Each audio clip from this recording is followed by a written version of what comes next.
Ibigay niyo po yung kamay niyo po na yan sa inyong katabi. Sabihin niyo po, God the Father, God the Son, and God the Holy Spirit, more blessing.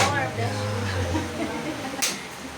Ang Panginoon natin ay napakabuti dahil siya ay Diyos ng makapangyarihan, Diyos ng dakila, walang katulad, walang kapantay. Ang kanyang salita ay tunay at tapat at sapat sa kanyang mga pangako. Kaya sa araw po ito ay panghawakan po natin yung kanyang salita na dalawa agit pa nagkakatipon sa kanyang pangalan. Ang ating Panginoon ay nasa ating kalagitnaan. Kaya sa araw pong ito, nais ng Diyos, makita po natin na ang JCLM Church ay papunta sa paglago. At kasama po ang JCLM Sokol na palalaguin po ng Panginoon at makikita po natin yun, masasaksihan po natin. Kung paano si Abraham ay pinalago at pinadaan ang kanyang lahi, ganun din po ang mga lahi ng JCLM Church. Amen po ba? Amen. Sige po, minsan pa po natin palakpakan ang ating Panginoon. Ngayon pong araw po na ito ay napakabuti ng Panginoon. Kaya kung naranasan nyo na po itong damdamin na ito, ay malamang makikita nyo po kung ano ang kabutihan ng Diyos. Sabihin nyo po sa katabi nyo, naranasan mo na bang mahabag? Kaya, di po ba, pagka kayo lumabas ng inyong tahanan, doon nyo makikita yung iba't ibang kalalagayan ng tao. Tama po ba? E tingnan nyo po katabi nyo, hindi na yan kahabag-habag. Di po ba? Amen. Yan ay kahanga-hanga na. Dahil na kay Lord na po yan. Kaya nagkaroon po ng passion and compassion ang tao na kung saan merong mga tao na binigyan ng Diyos na nagtayo ng mga foundation para ano? Para abutin yung mga tao na mapangalagaan. At ganoon din ang mga ibang politiko natin na kung saan tumutulong para magampanan yung mga bagay na dapat gampanan. Kapag hindi pa po natin naranasan yung salitang compassion o habag, mahihirapan po talaga tayo. Minsan nga, ang nakakalungkot pa sa sarili po natin tayo nahabag. Tama po ba? Sasabihin natin, hanggang dito na lang ako, wala na akong pag-asa, ito na lang talaga ang tadhana ko. Pero hindi po. Ang Panginoon ay mabuti. Amen po ba? Kaya nakikita po natin sa mundo pong ito, pagka tinignan po natin yung nangyayari, sa mga tao na apektuhan at nagiging biktima ng mga hindi tamang sitwasyon at pagkakataon sa buhay, makahabag po talaga kami. Kaya kung isa-isahin po natin sa dami niyan, yung dalawang basketballista, nakita niyo po yun? Nalunod, pero hindi matanggap ng maraming tao, lalo na yung kanilang mga mahal sa buhay. Worse, na kung saan yung habag ay nararamdaman. Marami na lungkot, marami talagang apektuhan, pero ika nga, ang Diyos lamang ang siya nakakaalam. Andiyan ang lindol, tama po ba? Andon ang mga batang namaril, at sa ibang bansa, nabalitaan din natin yung malalakas na lindol. Talaga namang pagka tinignan natin yung sitwasyon, talagang kahabag-habag yung sinabi. Kung may natabunan, yung namatay, at kung ano-ano pa. Kaya naman sa araw pong ito, kung hindi pa po natin nararamdaman yung salitang compassion, ay ngayon paparano sa atin ng Panginoon. Hindi para kahabagan natin yung ating sarili at ating kapwa na hanggang doon na lang. Kundi gusto ni Lord i-level up yung ating buhay para makita ng Diyos na tayo ay maging kagamit-gamit sa kanyang ubasan, sa kanyang kaharian. Kung paano sa langit, gayon din dito sa lupa, mangyayari ang kalooban ng Diyos. This year 2026 ay yan po ang ating tema. Mangyayari at mangyayari po yan. Sa ayaw at sa gusto ng tao, kung tayo man ay hindi mag-commit at hindi tayo mag-obey, mag-submit, at ika nga, maging faithful sa inuutos ng Diyos, meron pong ibang tao na gagawa at tatawagin ng Diyos. Do you agree? Totoo po yan. Kahit ang kabanlingkod po na to, aminado po dyan. Kung ako sa isang segundo ay magdesisyon na ayaw ko na, si Lord may nakaredy ng kapalit. Kaya sabihin niyo po sa katabi niyo, huwag mo sayangin. Nandiyan ka na. Kaya ang title na ibigay po sa atin ng Panginoon, para mahin yung prayer na ibinibigay sa atin ng Panginoon ay lalong tumindi. Sabi diyan, prayer with compassion for disciples. Ayan. Bababa po yung title po natin. Bakit mo ibigay sa atin ng Panginoon niya? Siyempre, kaya ka mo magagawang manalangin kasi nagkaroon ka ng damdamin na ipag-pray yung mga taong nasa abang kalalagayan. Tama po ba? Amen. Kaya nga makikita po natin, wala pa rin. Kaya makikita po natin, napakahalaga po ng title po na to na ibinigay sa atin ng Panginoon. Ano title? Prayer with compassion for disciples. At pagka nakuha po natin yung mensahe po ito, ang JCLM Sokol Church ay lalago at lalago at lalago. At sasabihin nyo, kaya pala, naghahanap yung MC ng new friend, ay wala. Oo ba? Kasi nga po, hindi pa po natin nakikita, nakukuha, nararamdaman yung mga nais ibigay po sa atin ng Panginoon. Yan, ang version na title. Ang title po ay, pinamemorize sa atin Prayer with Compassion for Disciples. Ayan. Saan natin matatagpuan? Sa Matthew chapter 9, verse 35 hanggang 36. At magpapatuloy. Basahin ko po. Sabi po dito sa verse 35, nilibot ni Jesus ang mga bayan at nayon at nagturo sa mga sinagoga, ipinangaral niya ang mabuting balita tungkol sa paghahari ng Diyos. At pinagaling ang mga may sakit, anuman ang kanilang karamdaman. Nang makita niya ang napakaraming tao, nahabag siya sa kanila. Sapagkat sila'y lito at lupaypay. Parang mga tupang walang pastor. Tayo po sandali yung bukod, tayo po yung nanalangin. Hingin po natin ang gabay ng Banal na Espiritu Santo na siyang magtuturo sa atin para itong itinuturo ng Panginoon sa title na Prayer with Compassion for Disciples. Hindi lang natin mapakinggan, kundi magkatawang tao sa atin at matanim sa ating pusong mataba na ito'y tutubo, lalago, mamumulaklak, mamumunga ng 30, 60 at 100 ibahe. Lord, open our hearts, Lord. Open our spiritual eyes, open our ears, Lord, para makita namin, marinig namin ang tinig mo, Panginoon. Mangusap po kayo sa aming mga buhay dahil ang aming kalalagayan sa nakaraan ay itong aming pag-uusapan. Ngunit ngayon, kami yung hinuhubog, tinuturuan para maging mabuting tao at maging kagamit-gamit sa iyong ubasan, sa iyong kaharian. Kaya naman narito po kami, patuloy na humihingi ng kapatawaran, kalinisan, patuloy na nagpapakumbaba, nagpapasakop sa iyong kapangyarihan, at inaamin namin wala po kami magagawa kung wala ka, Panginoon. Kaya hinihingi po namin ang iyong habag, awa at biyaya, ang iyong presensya, ang iyong kapangyarihan, ang iyong mala sa aming mga buhay. Bless us, O God.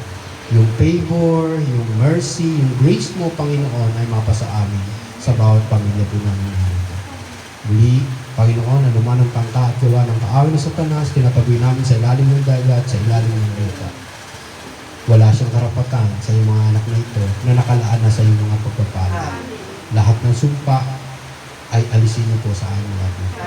Anuman ang strongholds and mga spirit na hindi sa iyo, Panginoon, wasakin niyo po ito sa aming labi. Tinakat na po namin ang lahat ng komunikasyon ni Satanas. Wala siyang karapatan na gambalaan po kami. Salamat po sa iyo ang parangal, papurit pa salamat. In Jesus' name, Amen. Palakpakan po natin ang Diyos na buhay. Alam niyo po, kaya minsan ay nahahadlangan ang paglago ng gawain ng Panginoon. Alam naman natin si Satan Kung babalikan natin ang history ni Jesus Christ, kahit na siya ay nag-40 days prayer and fasting, makita po natin andun pa rin ang ginagawang pag-obstacle, pag-hindrance ni Satan para mangyari yung pangako ng Panginoon kay Abraham. Kaya naman napakabuti ng Diyos dahil meron pang mga lingkod na talagang tumatalima, tumutugon sa panawagan ng ating Panginoon. At tingnan nyo katabi nyo, iyan po yan. Kaya sila po yun. Ang title po na yan ay napakahalaga sa bawat isa po sa atin. Kung wala ng compassion, hindi po ginawa ng ating Panginoon sa Kristo yung prototype, yung pag-model, na mula siya ng isilang, alam niya na yung kanyang patutunguhan. Na yung kanyang buhay, yung kanyang sarili ay iaalay with compassion para sa ating mga buhay, para sa ating kaligtasan. Kaya naman, itong title na yung ating salita ng Diyos na binasa, tuturuan po tayo. Paano ba talaga tayo mananalangin na mayroong habag para sa ating sarili, siyempre, sa ibang tao, at sa mga kapamilya natin at mga kakilala. Will, ready na po ba kayo? Yes. Ngayon kung ready na po kayo, papaalam po sa atin ng Panginoon kung gaano po kahalaga yan. Kung babalikan po natin ang verse 35, unang ituturo sa atin ng Panginoon, basahin po natin. Nilibot ni Jesus ang mga bayan at nayon at nagturo sa mga sinagoga, ipinangaral niya ang mabuting balita tungkol sa paghahari ng Diyos at pinagaling ang mga may sakit anuman ang kanilang karamdaman. Ano daw po ginawa ni Jesus Christ? Pinagaling ang mga karamdaman. Ang number one, kaya tayo nananalangin ng with compassion, una, ang sabi doon, pray for the sick. Ayan po yan. Ano kalalagayan? May karamdaman. Si Jesus Christ, makita natin, nilibot niya yung mga bayan-bayan para yung kung sino man yung mga merong karamdaman, ano intention ng ating Panginoon Kristo? Pagalingin. Pagalingin. Kaya nga, ang buhay ng tao ay dumaraan sa karamdaman. Tama po ba? Merong sickness and diseases na naranasan ng tao. Basta ikaw ay sinilang sa mundo, intended ka sa salitang sick o sickness. Sa ayaw at sa gusto ng tao, nagkakaroon ng karamdaman. Bakit kaya? Kasi kung babalikan natin ang history ng buhay ng tao, nakadesign ng tao, walang karamdaman. Walang kamatayan. Lahat ay nakadesign sa maayos at mabuting pagkagawa o pagkalikha ng Diyos sa tao. Kaya lang, ang napakalungkot at napakasakit na isipin, nagkaroon ng karamdaman ng tao dahil sa isang salita. Yung sick ay naging sin. Kaya makikita po natin dahil sa sin, nagkaroon ng sick, ng karamdaman. Nakakalungkot mang isipin, ang tao ay maraming karamdaman. Naniniwala po ba kayo? Amen. Unang karamdaman, bulsa. Pinansyal. Totoo po ba? Amen. Pagka punong-puno yan, baka wala nga. Malusog yan. Meron pang nandun sa bank account at meron pang kung saan-saan. Meron pang ano. At makikita natin, may karamdaman, maging pinansyal. Tama po ba? Ikalawa, na merong karamdaman ay yung ating body. Tama po ba? Maaaring baka ngayon, may iniisip ka, may iniinda ka, may karamdaman ka. Kaya minsan ay inaalaw ng Panginoon, hindi kay Lord galing, ayaw niya, kay Satan. Naalala niyo si Job? Ayan, yan po example po dyan. Para hadlangan ni Satanas yung mga dapat nating gawin. Pag ikaw may karamdaman, hindi mo na magawa yung dapat mong gawin. Tama po ba? Amen. Kaya nga makita natin si Jesus Christ, yung katawan niya, akala ni Satan, pagka dinurog-durog ang katawan ng ating Panginoon Kristo, hindi na kayang gampanan. Pero ang hindi alam ni Satan, victory ang ating Panginoon Jesus. Mamaya maintindihan po natin. Pangatlo, meron pa pala pangatlong karamdaman. Anong pangatlo? Emosyon. Totoo mo ba nagkakaroon ng sakit? Minsan niya, inaatake ka. Dahil sa puso ay nagkakaroon siya ng karamdaman. Ano tawag? Emotional sickness. Ano kasunod? Mental. Totoo mo ba may sakit din sa isip? nasisira isip, nagpupunta doon sa mental hospital. Sabi niyo, sa Mandaluyong daw po yata yun. Ang pinakamatindi na hindi nakikita ang karamdaman ng mga tao ay yung spiritual sickness. Bakit ko po inisa-isa yan? Para malaman po natin na hindi na tayo madaya ni Satan. Kasi sa lahat ng aspeto na yan, dapat pinagpapala po tayo ng Diyos. Hindi lang sa bulsa, hindi lang sa pisikal, hindi lang sa emosyonal, hindi lang sa mental, kundi lalo't tigit sa ating spiritual. Amen po ba? Pumalakpak po sa Panginoon ang may nakukuha na kayamanan. Ayan. Mahalaga po yan. Kaya nga si Satan ang ginagawang hindrance sa buhay ng tao ay yung karamdaman. Pag may karamdaman po kayo, inuulit ko po, hindi po galing kay Lord yan. Maaring nadaya ka ni Satan dahil naging greedy ka, naging gluttony ka, ay lahat na yon na kung saan wala kang pakialam sa iba, akala mo lahat ng pagkain na iyon na nilantakan mo na nilantakan. Ano kalalabasan? High blood. High blood. At kung ano-ano pa. Ano ang kalalabasan? Siyempre, magkakaroon ka ng karamdaman. At ang good news, ayan, nakalabas naman sa sugat at latay ng ating Panginoong Kristo, ulitin ko po, ayon sa salita ng Panginoon, sa sugat at latay ng ating Panginoong Kristo, lahat ng uri ng karamdaman ay merong kagalingan. Gagaling o gagaling? Gagaling. Gagaling. Bakit ka gagaling? Nawa ni Lord dito. At ano ang gagawin pag gumaling? Salamat. Ayun, nadidinig na natin, no? Ay, Magpapasalamat kay Lord, papagamit yung katawan na pinagaling, ipaglilingkod. Hindi yung parang, nung pagalingin, yung iba, na pinagaling ni Jesus Christ, nasaan yung ibang kasama mo na pinagaling? Nakalimot na. Ni hindi man lang bumalik para purihin ang Diyos at magpasalamat sa Diyos. Amen po ba? amen. Nung magkasakit ulit, nagkaandak umahog na naman, Lord, Pagalingin mo. for the second chance, pagalingin mo lang ako, talagang ibibigay ko ng lahat ang aking makakaya, ang aking buhay. Kaya lang, katulad ng isang taong mayaman, na hindi man lang nakaisip maglingkod, sabi niya, mayaman na ako, marami na akong ani, at magpapagawa pa ako ng mga ibang sisidlan. At ang gagawin ko na lang sa buhay ay matutulog, magpapahinga at magpapakasarap sa buhay. Nung hating gabi na, may Diyos na nakatingin sa kanyang puso at buhay. Ano sabi ni Lord? Hangal, ngayon din ay kukunin ko ang iyong buhay. Alam niyo po mga kapatid, pag naramdaman po natin, katulad ng ating Panginoon Kristo, yung kanyang compassion, totoo po ba may mga karamdaman ng tao? Amen. Yung kahit hindi mo pa siya nabibisita at napakinggan mo o narinig mo, yung kamag-anak mo may karamdaman. Mahirap po bang ipanalangin po sila? Di po ba ang dali? Kaya lang minsan, kung galit ka sa kanya, may tampo ka sa kanya. Lord, pagkakataon na to, kunin mo na siya. Di ba? Parang joke, pero parang totoo. Tama po ba? May gumagawa? May gumagawa.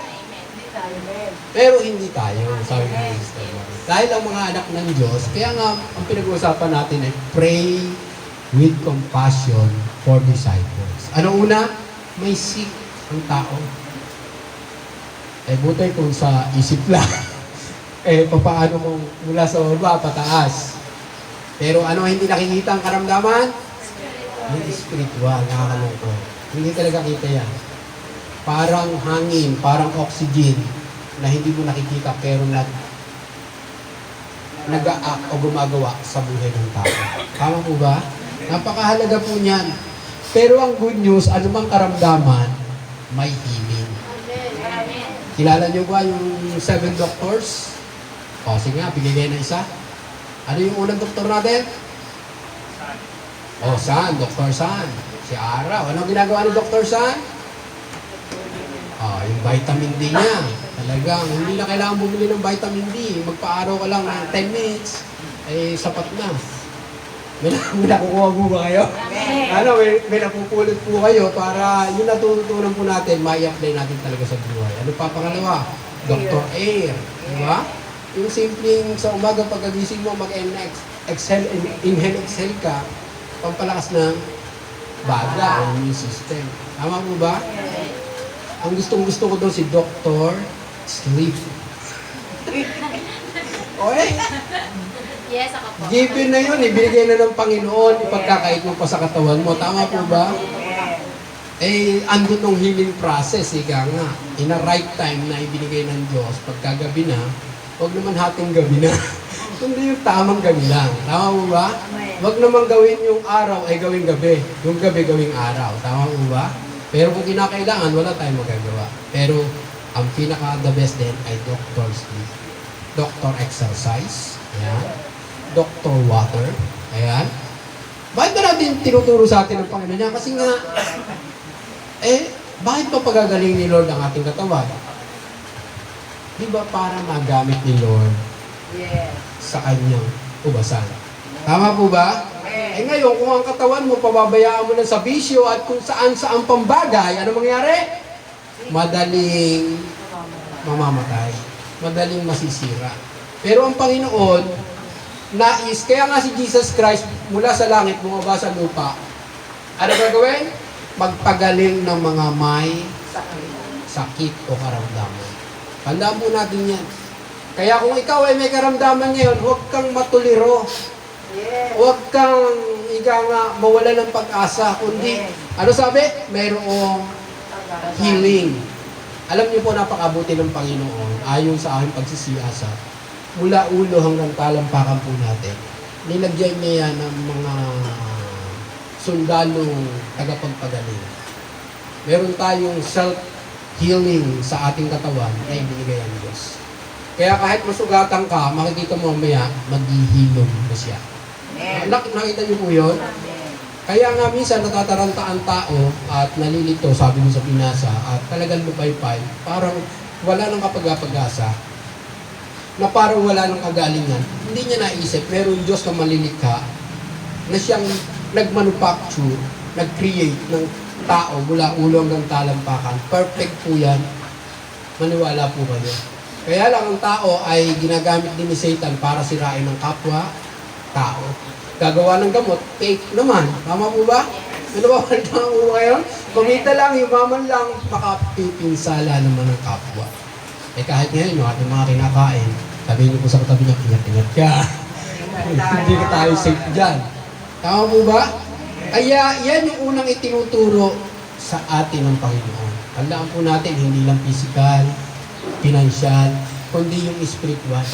Kaya minsan nawawala sa gawain ng Panginoon ng tao dahil may sakit.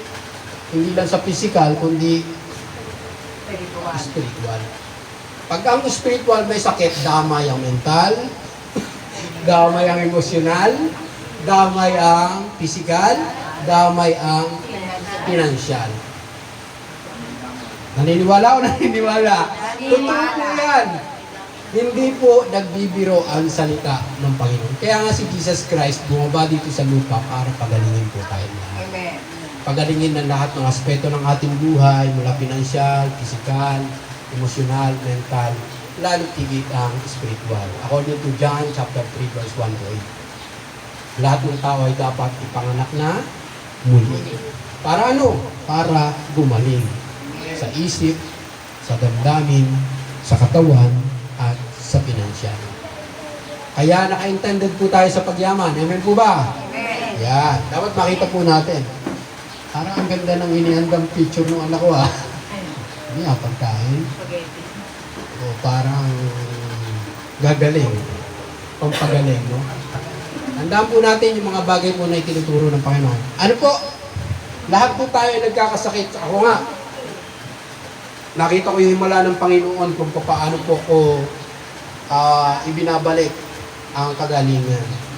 Pero may hinihiling pa akong kagalingan na kung saan para yung confidence ko ay lalo mag-boost. Kasi nagkakaroon ako ng inferiority complex at saka yung pagtingin sa sarili nakakababa dahil Siyempre, pag meron kang karamdaman, yun ang gagawin ng kaaway. Di mo ba? Kaya makita natin si Job, kung gano'n na lang sumbatan ng kanyang mga kaibigan, na parang siya na ang may kasalanan ng buong-buo ng kanyang buhay.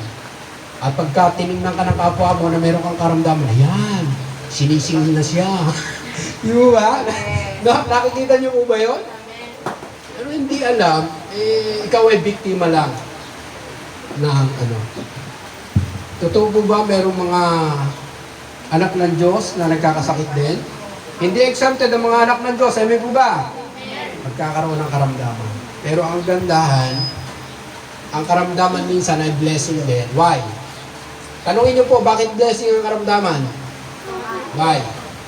Kasi isa din po yung nagiging paraan ng Diyos para ang tao ay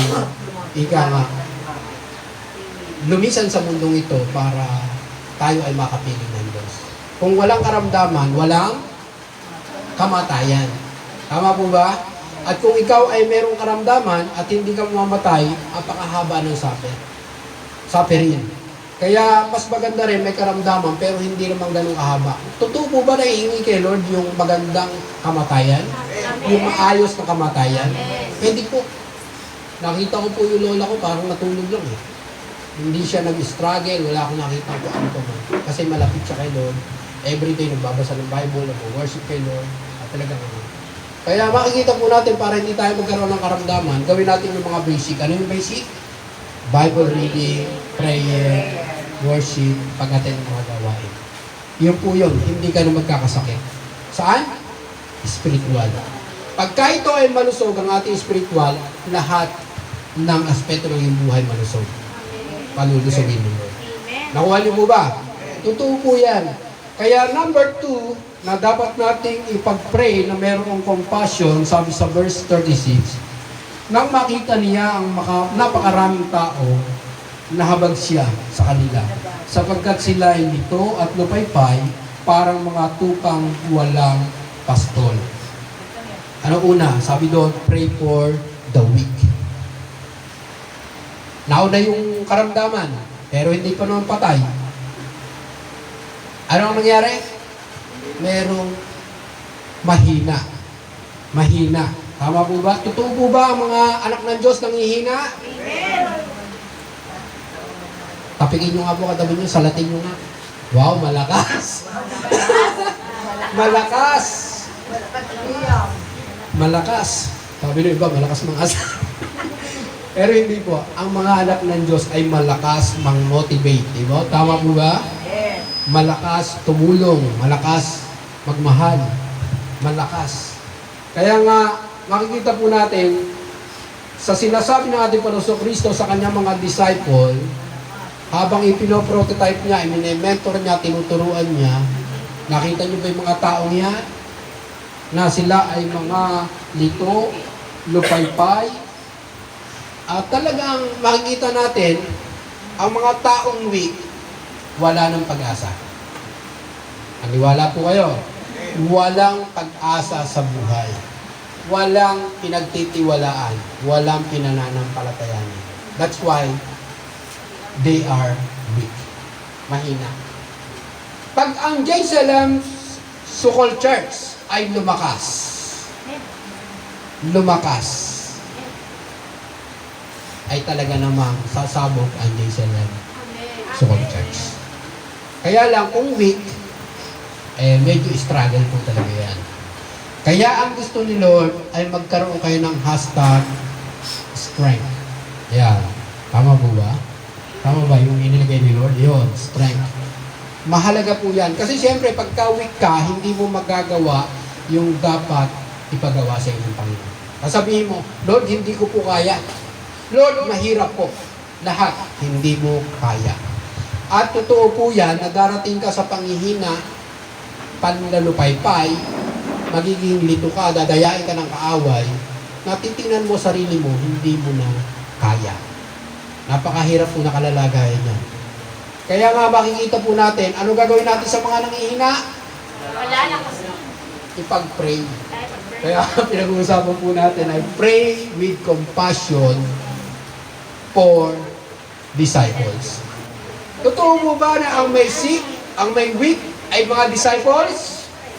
Siyempre, pag disciple ka, dati kang malakas, wala kang karamdaman. Kaya lang, totoo po ba na ang mga disciples o ang mga anak ng Diyos ay dumarating sa karamdaman at panghihina? Totoo po yan. Wala pong exempted po dyan.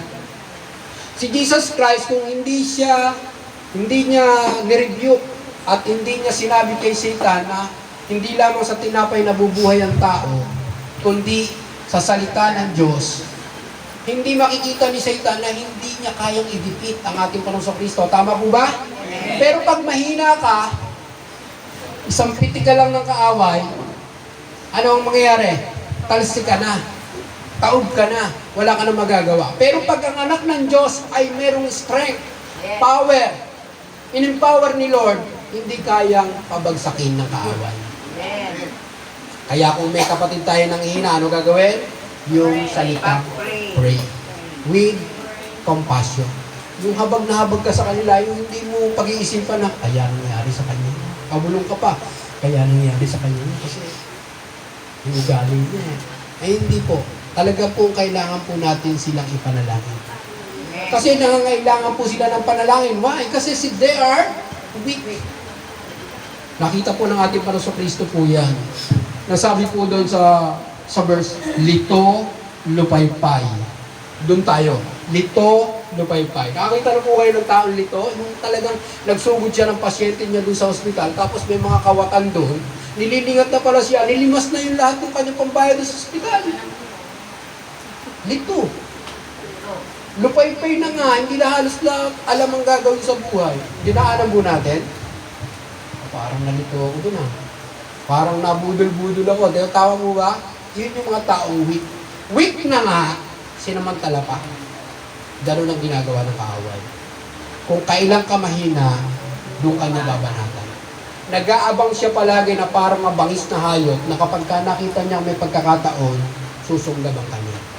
Tama po ba? Kaya nga, sabihin niyo po sa katabi niyo, magpalakas ka.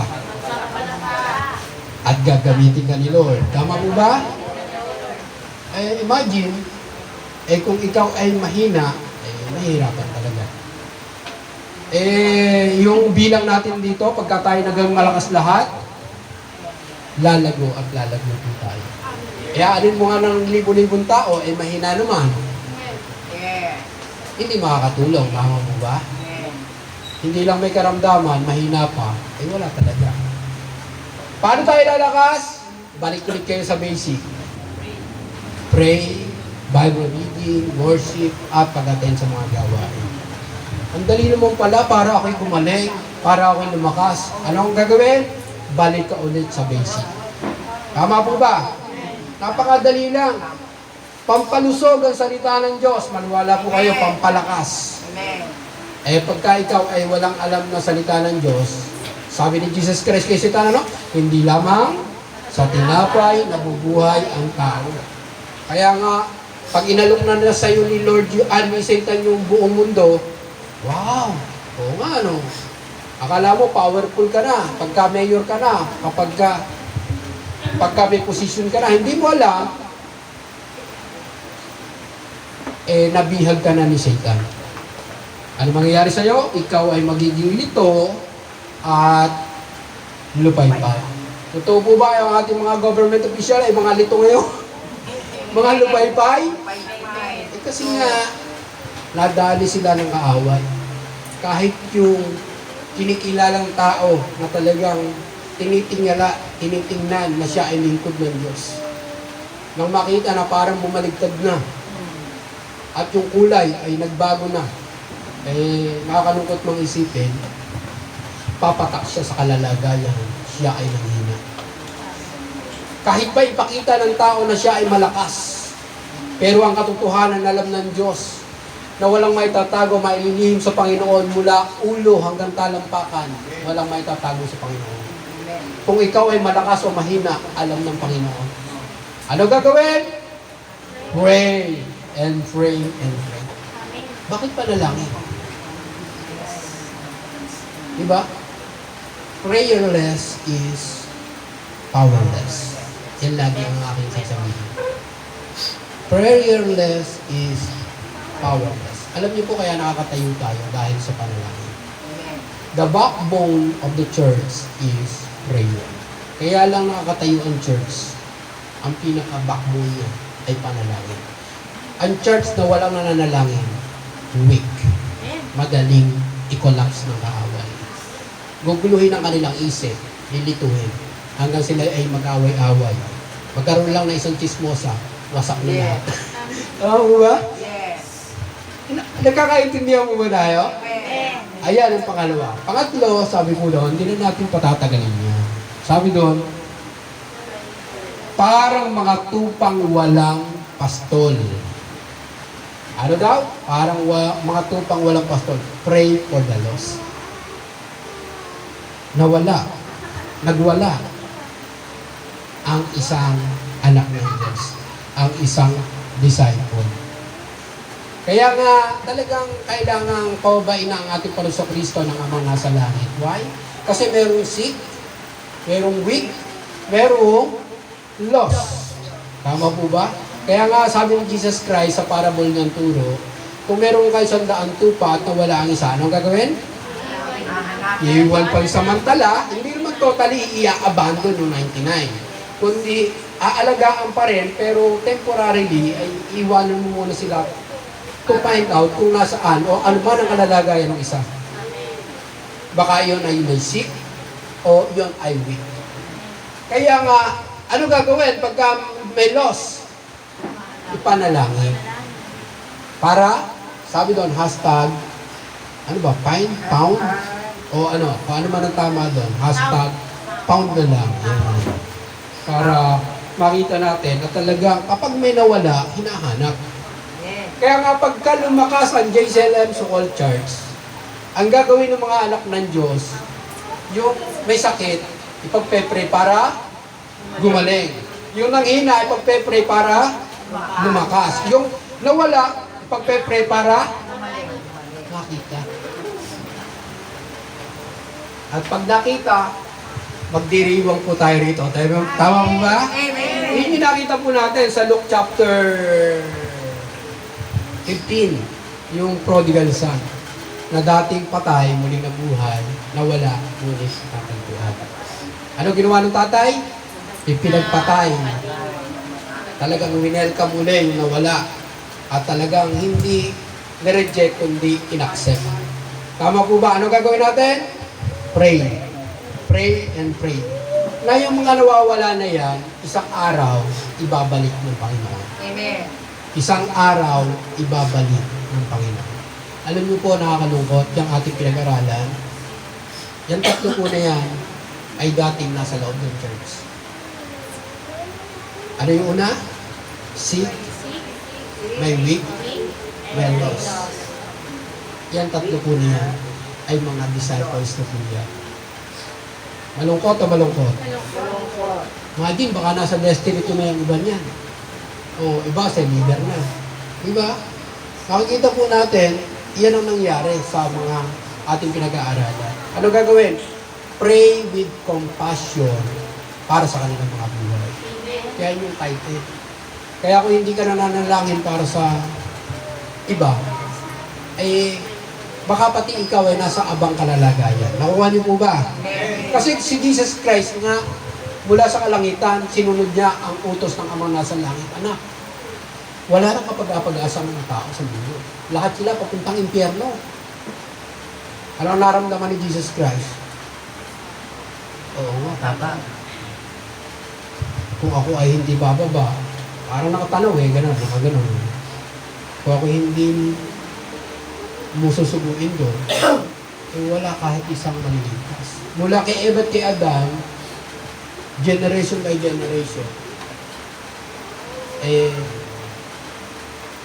ang maaaring maligtas lang ay si Elias, si Moses, at yung mga iba pang naglingkod sa Panginoon ng tapat, katulad ni Noah.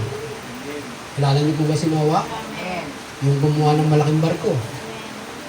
Siya ang kauna-unahang, diba? At nagkaroon ng idea ang mayayaman na ngayon na kailangan ng barko ng tao. At down to generation ng ating Panginoon Kristo at sa generation po natin, may malaki po tayong gagampanan. Ano ang gagampanan po natin? Pray. Pray.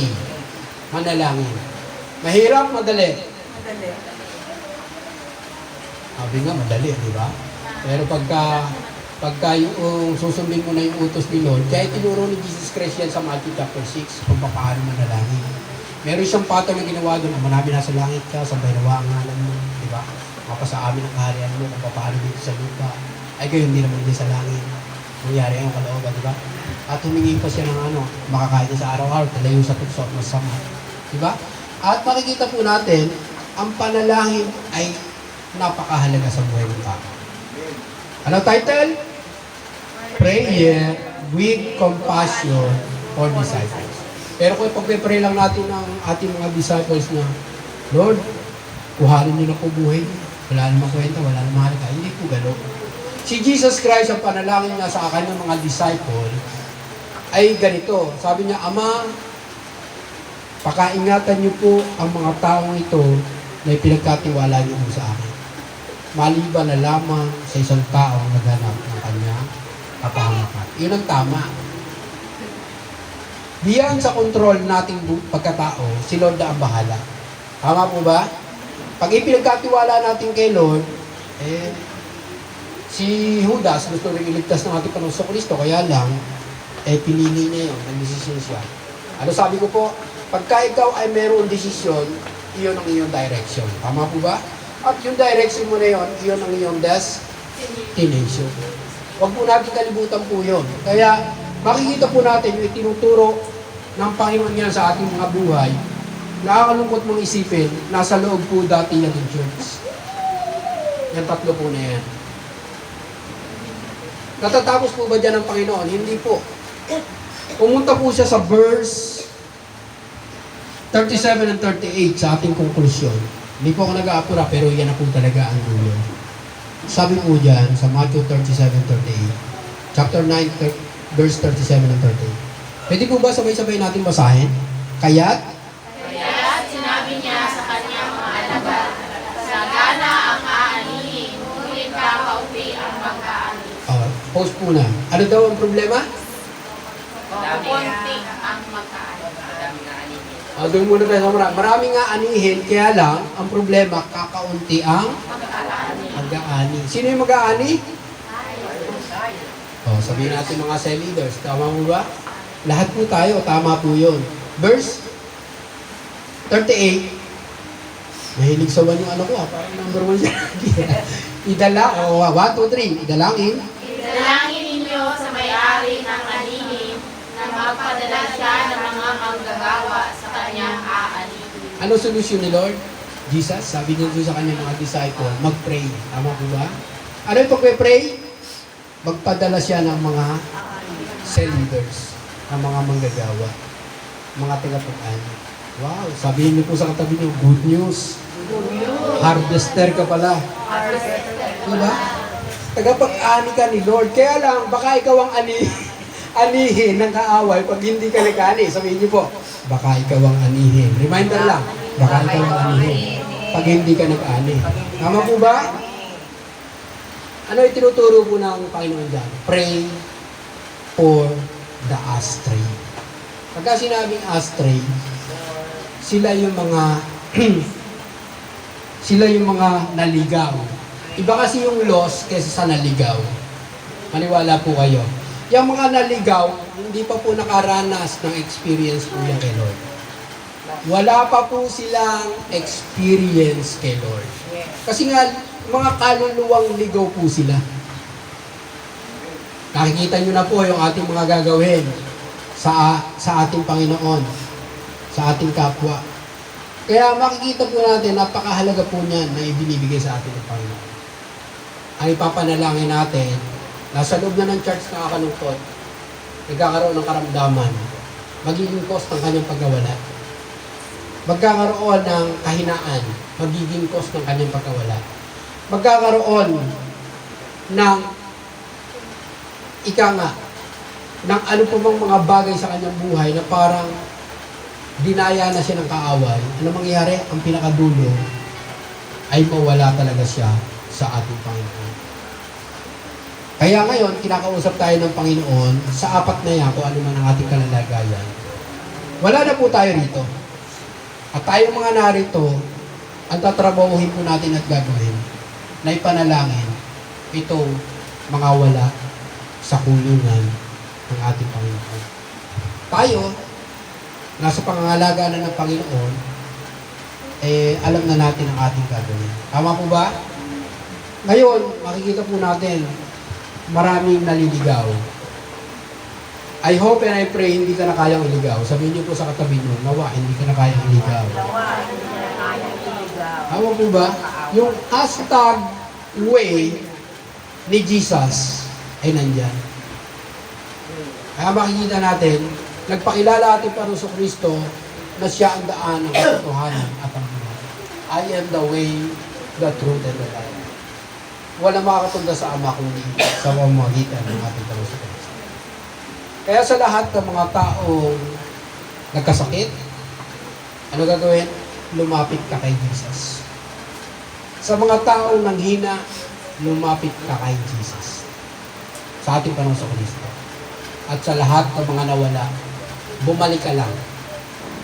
Andoon ang Panginoon, madaling matagpuan. Ang lahat ng umahanap ay nakakatagpo, ang lahat ng humihingi ay binibigyan, ang lahat ng kumakatok ay pinagbubusan.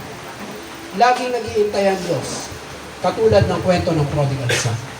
Ang ating Amang nasa langit ay talagang nag-aalok, katulad ng sinabi ng ating Panginoon Kristo sa Matthew 11:28. Sa lahat ng mga nangapapagal at nabibigat ang lubha, kung hindi mo na kaya, isuko mo ang iyong sarili sa ating Panginoon. Why? Nasa Panginoon lang ang tunay na kagalakan, kapayapaan, kaligayahan. Ang kapahingahang ating matagal nang inihintay at hinahanap, nasa Panginoon lang. Tanungin niyo po katabi niyo, saan ka papupunta? Ngayong nasa Panginoon ka na, hayaan mo pa bang magkaroon ka ng karamdaman? Okay lang physical, emosyonal, pinansyal, mental, pero huwag mong pabayaan ang spiritual life mo na magkaroon ng karamdaman.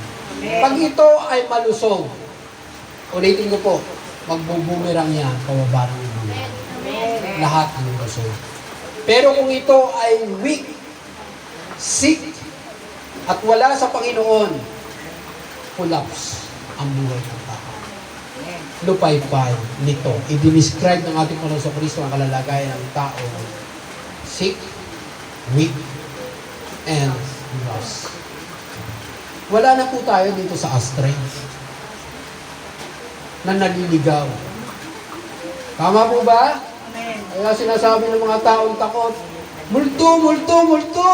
Hindi po totoo. Bagamat sinabi ng kanyang mga disciple nang lumalakad sa tubig at ito sa Kristo, multo, hindi po. Sabi ni Jesus Christ at pakilala siya, ako to, ako ito. Kaya namangha si Pedro, buro kayo ba talaga yan? Pwede po ba ako pumariyan? Sabi niyang ating Panginoon Kristo, come. Sumama ka, pupunta ka rito sa akin.